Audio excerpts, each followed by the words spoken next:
My dad told me, "We're skipping your daughter's birthday this year. Money's too tight." I believed him, until I found out what he was really doing. Before we dive into it, tell me in the comments where you're from. I love seeing the different places people tune in from. And if you're new here, don't forget to subscribe so you don't miss more stories like this.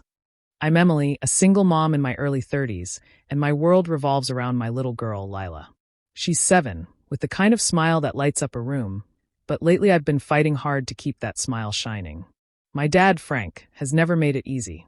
Growing up, it was always clear Rachel, my younger sister, was his favorite. She got the newest clothes, the big birthday parties, the help with rent when she was struggling in college. Meanwhile, I learned early to figure things out on my own. That favoritism didn't magically disappear when we became adults. If anything, it grew worse. Rachel's kids got the best of everything, and Lila, well, she was lucky if Grandpa remembered to send a card. I tried not to let it bother me because I knew I couldn't control it, but deep down it always stung. It wasn't about me anymore. It was about my daughter being treated like she didn't matter. A few days before Lila's birthday, my phone buzzed. It was Dad. I put him on speaker, already bracing myself. His voice carried that same rehearsed tone I'd heard 100 times before. "Emily, listen, we're not going to make it to Lila's birthday this year. Things are just tight, you know? Money's rough right now. I hope you understand." I froze, staring at the peeling edge of the counter, gripping the phone tighter. Money's tight. The same line he always used when it came to me. I forced a polite smile, even though he couldn't see it. "It's okay, Dad. I get it." My voice sounded steadier than I felt. When I hung up, I sat there for a long moment, staring at Lila's crayon drawings taped to the fridge. She'd been asking for weeks if Grandpa would come this year. I couldn't bring myself to tell her no. So instead, I smoothed the worry from my face and promised her we'd have the best day together, no matter what. The truth is, I've gotten used to this kind of disappointment. But the hardest part isn't for me. It's watching Lila start to notice. Watching her little eyes flicker when family doesn't show up for her the way they do for her cousins. I told myself I wouldn't let his choices ruin her special day. If I had to bake the cake myself, blow up the balloons until I was dizzy, and take her to the park with just the two of us, I'd make it magical. Because if there's one thing I've learned, it's that my daughter deserves the world, even if her grandfather can't or won't see it. I didn't know it then, but that simple phone call was about to unravel everything I thought I understood about my family.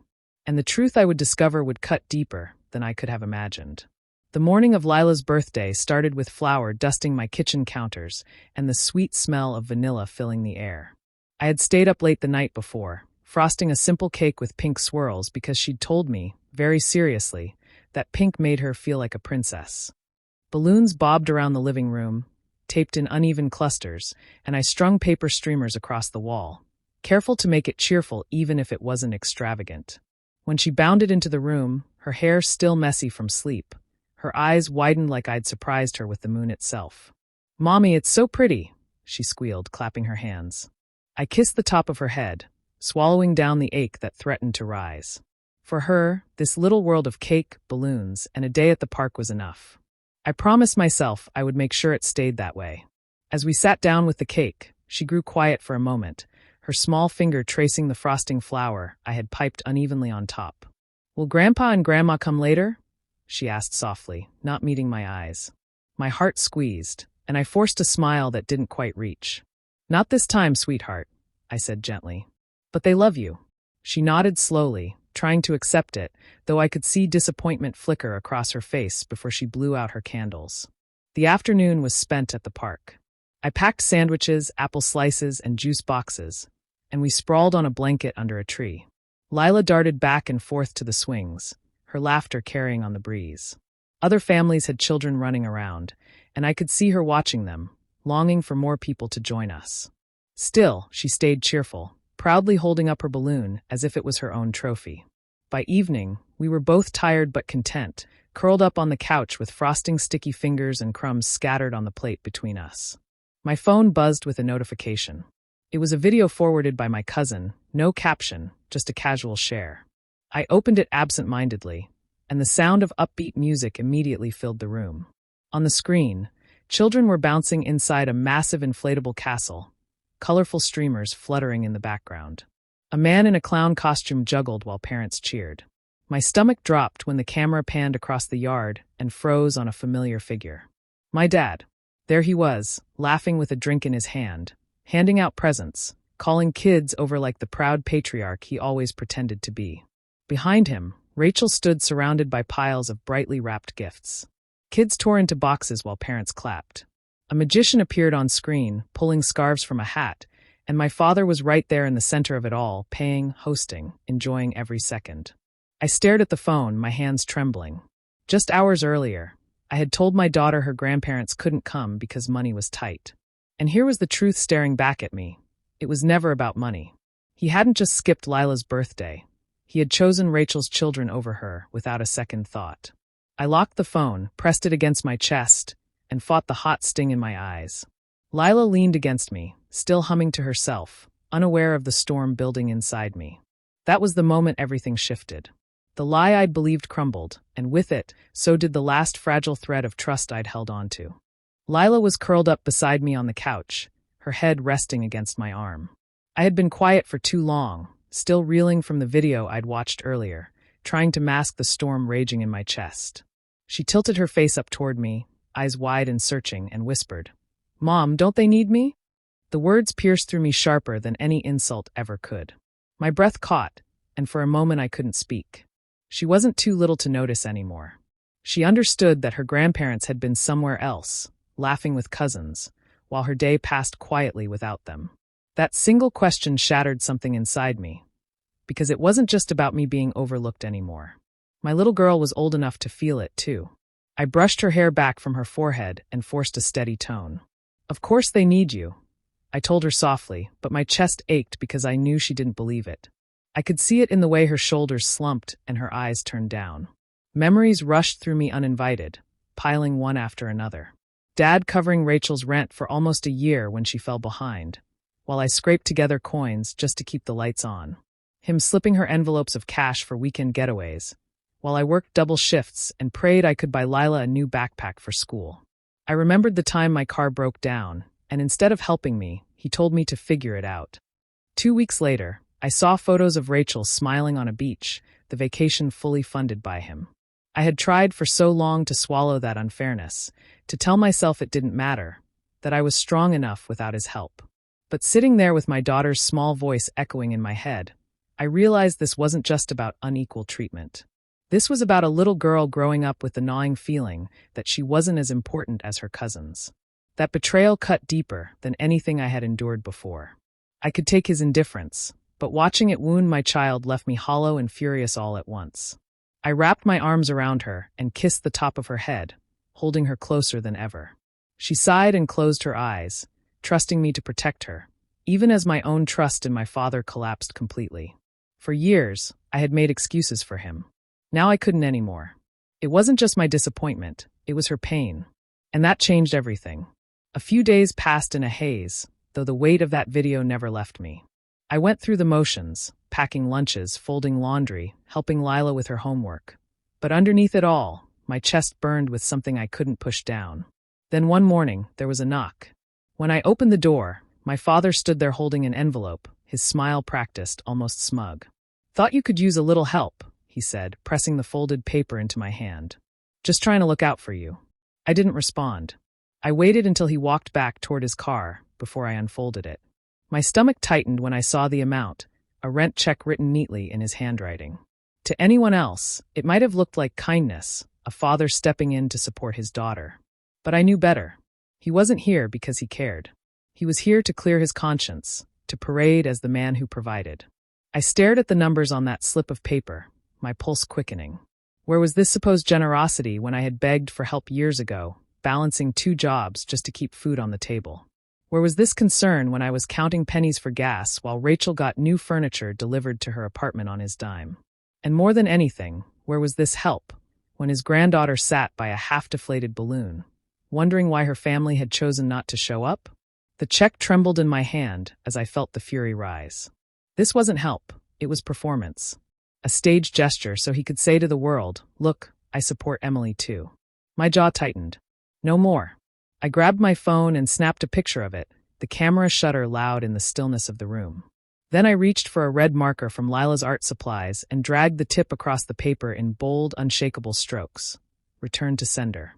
The words bled through the fibers of the check, each letter sharp and final. My hand stopped trembling the moment I set the cap back on the marker. For the first time in days, I felt a strange sense of control. I walked to the front door, taped the check right in the center of the glass pane where it couldn't be missed, and stepped back. It stared back at me like a declaration, a line I should have drawn years ago. He wanted to play the role of the generous father? Fine, but not here. Not anymore. As I looked at that message glaring in the sunlight, I knew it wasn't just about rejecting his money. It was about rejecting the hollow act, the empty promises, and the cycle I had let continue for far too long. Next time he showed up, he wouldn't be able to ignore what I really thought of his so-called help. At exactly 9 a.m, the pounding began. Heavy, relentless thuds rattled the wood, each one louder than the last. I stood frozen in the kitchen, my coffee growing cold on the counter as the sound echoed through the house. Lila appeared in the doorway, her small fingers clutching the sleeve of my sweater. Her eyes were wide, her voice trembling. "Mommy, should we let him in?" I bent down, met her gaze, and shook my head. "Not yet, sweetheart. It's okay. Stay with me." She nodded but didn't let go of my arm. Her body pressed against mine as the knocking continued.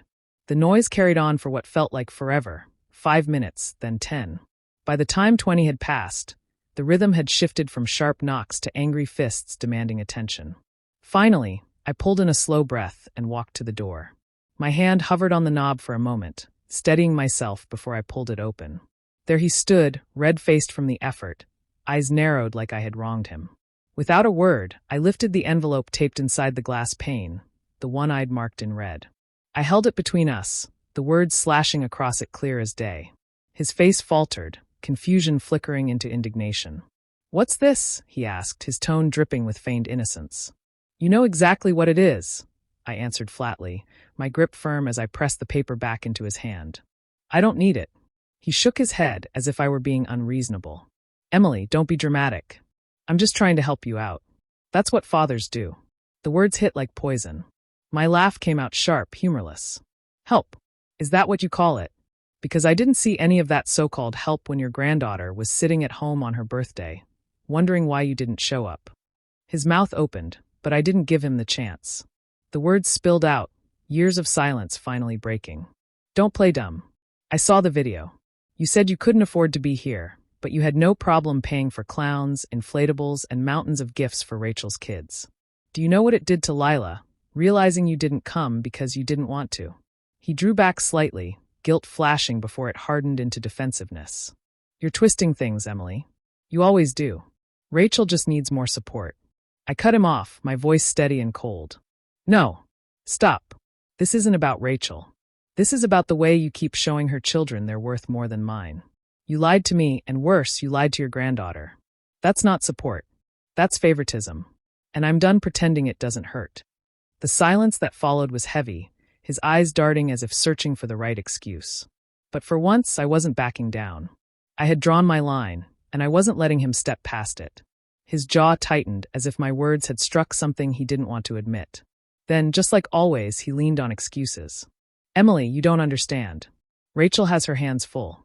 3 kids, a busy household. She can't do it all without me stepping in." His tone was almost patronizing, as though explaining something obvious to a child.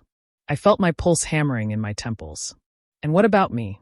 I asked, keeping my voice low but firm. He waved a hand dismissively, like I wasn't even part of the equation. "You're different," he said quickly. "You've always been stronger, more independent.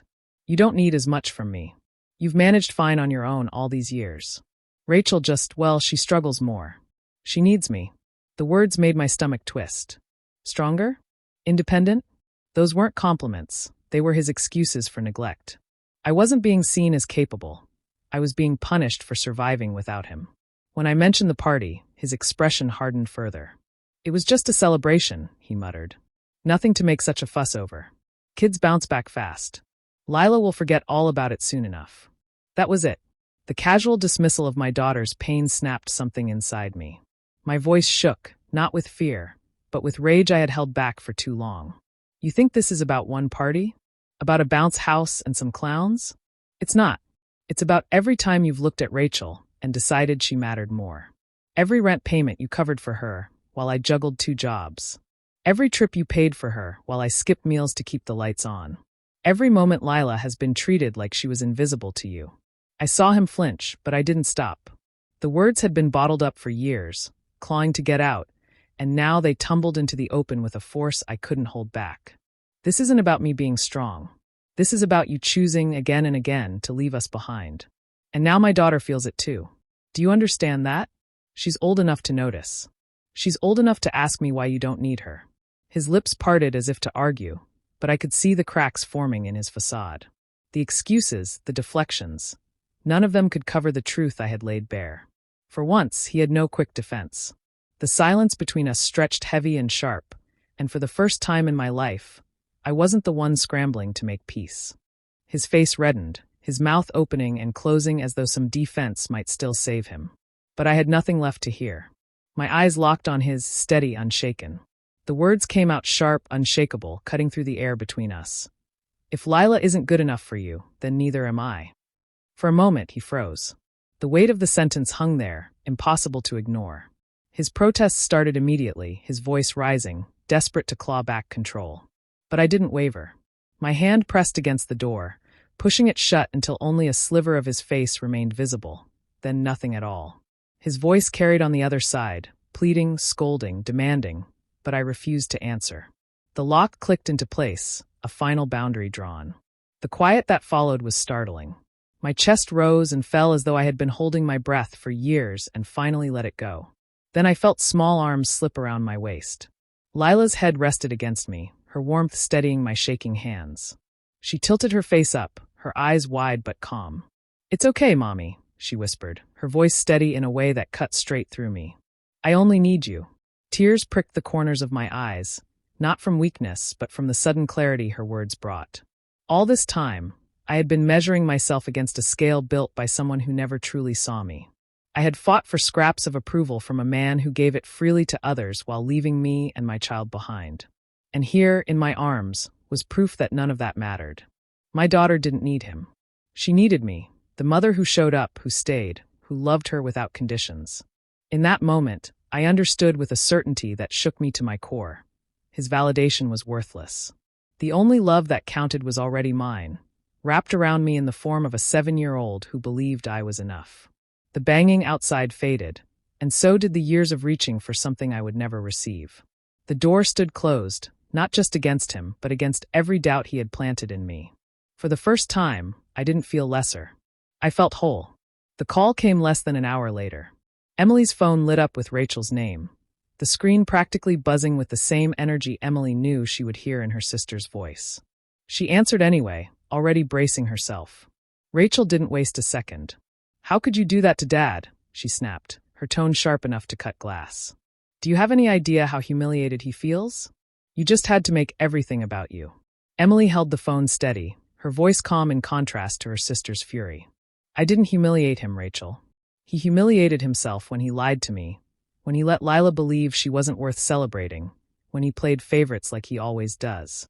Rachel scoffed so loudly Emily had to pull the phone slightly away from her ear. "There you go again. Always twisting things. Dad was just trying to help you. And you, taping that check to the door like some kind of stunt. Do you even hear yourself? You made him look like a fool." Emily's grip tightened around the phone. "He doesn't need me to make him look like anything. He's been showing who he is for years.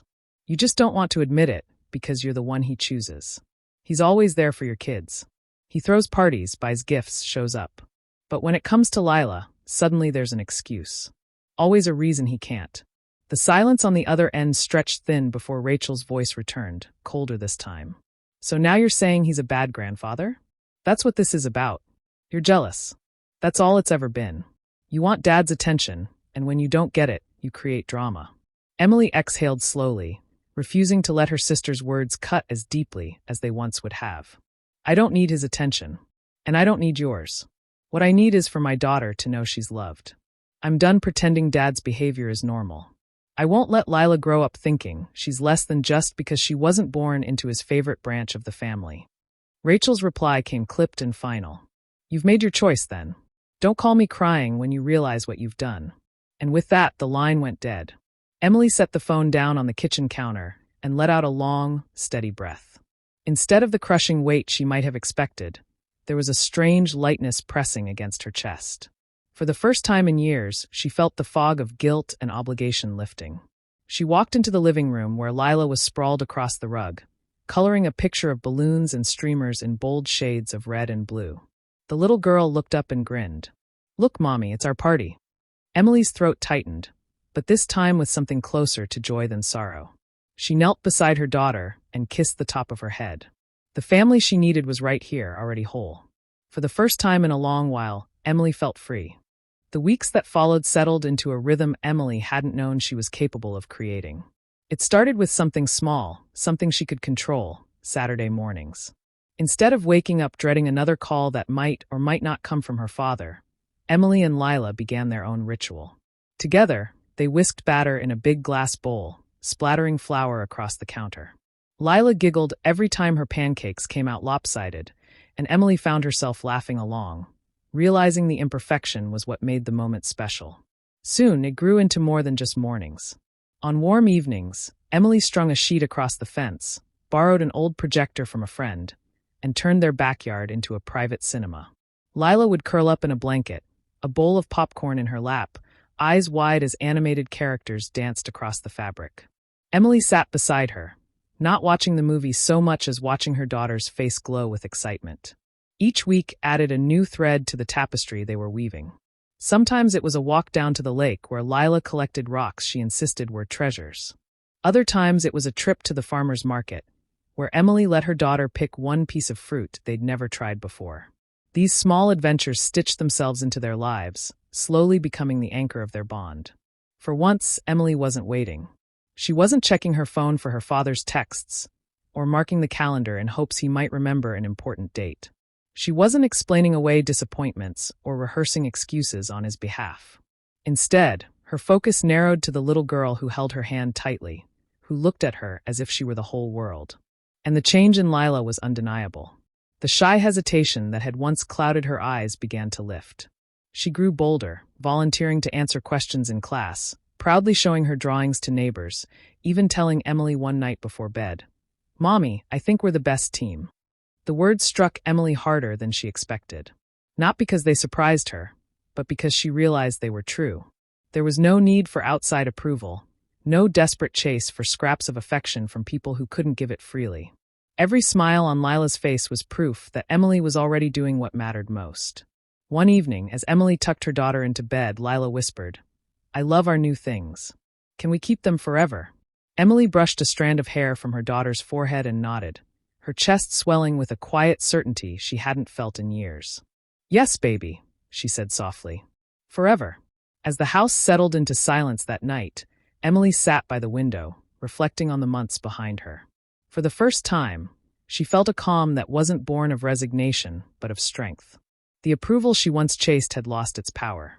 Looking at her daughter's peaceful face in sleep, Emily knew the truth: she was enough. More than enough. The seasons shifted before Emily saw her father again. Leaves browned, winter came and went, and spring carried new blooms into their yard. By then, life for her and Lila was steady, rooted in the little rituals they had built. Emily didn't expect him to show up anymore, not after everything that had been said. Yet one quiet afternoon, there was a knock at the door. Through the window, she saw him, Frank, standing on the porch, looking older than she remembered. His shoulders sagged, his expression uncertain. For a long moment, Emily considered ignoring it. But she opened the door just enough to hear his voice. "I just wanted to see you too," he said, trying to soften his tone. "It's been too long. Maybe I can spend some time with Lila." Emily didn't answer for her daughter. Instead, she turned, calling gently, "Sweetheart, come here. Grandpa wants to know if you'd like to see him." Lila patted over, her little hands fiddling with the hem of her shirt. She glanced up at Emily, then at the man on the porch. Her voice was calm, steady, without hesitation. "No, Grandpa doesn't need me." The words hung in the air like a heavy curtain dropping. For the first time, Emily saw her father speechless. His face faltered, eyes widening as if the truth he'd avoided for years had finally broken through. He opened his mouth, but no excuses came.